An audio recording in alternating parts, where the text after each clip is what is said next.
Once upon a time, a poor woodcutter lived with his wife and 2 children in a small house near the forest. The boy was called Hansel, and the girl was called Gretel.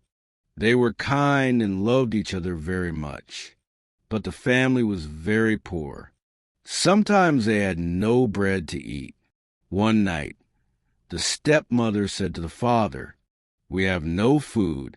Tomorrow we will take the children into the forest and leave them there. Then we will have less mouths to feed."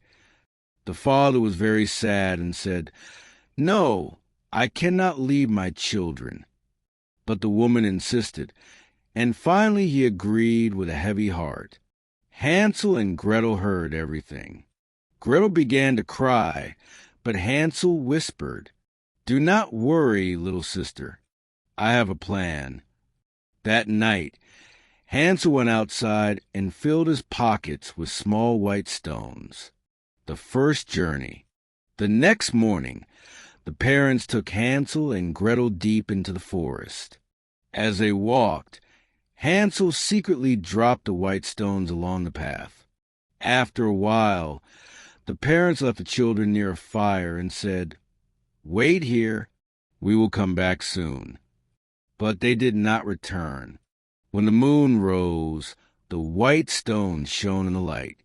Hansel took Gretel's hand and said, "Look, the stones show us the way home."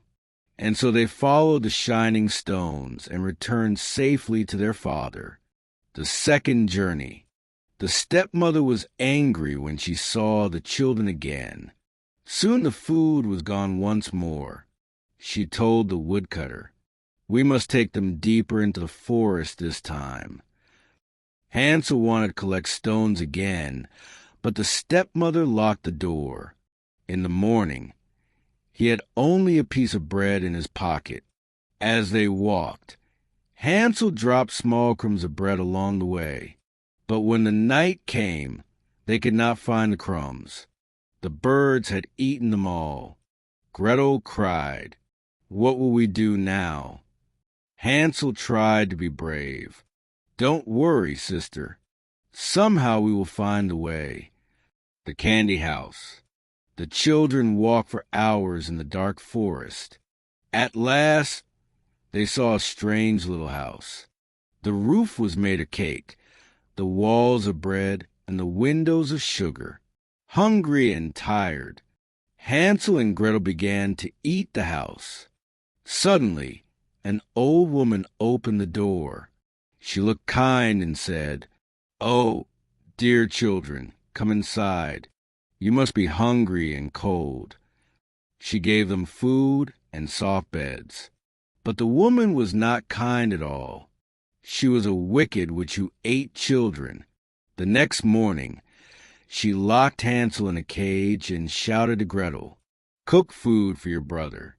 When he is fat, I will eat him." Poor Gretel cried, but she had to obey. Every day, the witch told Hansel, "Show me your finger so I can feel if you are fat." But Hansel was clever. He held out a thin bone instead. The witch had weak eyes and thought he was still too thin. Gretel's courage. After many days, the witch became impatient. "Thin or fat, tomorrow I will eat him," she said. She ordered Gretel to heat the oven. Gretel pretended not to understand. "Please, show me how to use it," she asked. The witch bent down to look inside. At that moment, Gretel pushed her into the oven and quickly closed the door. The witch screamed, but she could not escape. Soon she was gone forever. Gretel ran to free Hansel. They hugged each other with joy. In the witch's house, they found chests full of gold and jewels. Home again, carrying the treasure, Hansel and Gretel walked through the forest.